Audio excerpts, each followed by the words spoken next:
भारत ने चीन की अकड़ को कड़ा संदेश देते हुए चीनी नागरिकों को इंडिया की ओर से जारी किया गया टूरिस्ट वीजा सस्पेंड कर दिया है।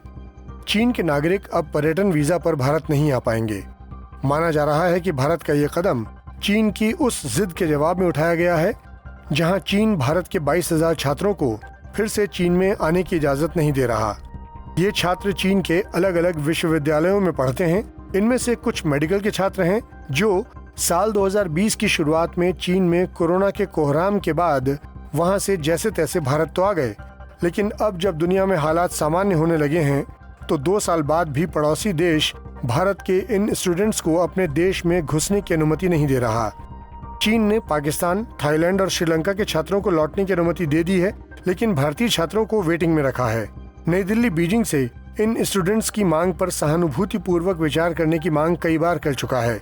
17 मार्च को विदेश मंत्रालय के प्रवक्ता अरिंदम बागची ने कहा था कि चीन की सख्ती से हजारों छात्र छात्राओं का शैक्षणिक करियर संकट में पड़ गया है।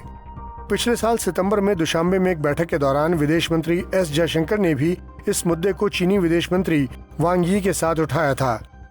भारत के कई बार अनुरोध के बाद भी चीन इस मामले में टालमटोल का रवैया अपनाता रहा है। दुनिया भर में एयरलाइंस के संचालन पर नजर रखने वाली संस्था इंटरनेशनल एयर ट्रांसपोर्ट एसोसिएशन ने 20 अप्रैल को जारी एक सर्कुलर के हवाले से कहा है कि चीनी नागरिकों को जारी किए गए भारतीय पर्यटन वीजा अब वैध नहीं रह गए हैं। IATA दुनिया के 80% ग्लोबल ट्रैफिक पर कंट्रोल करता है। IATA ने यह भी कहा है कि वैसे पर्यटन वीजा जिनकी वैधता 10 साल तक रहा करती थी अब वैध नहीं है।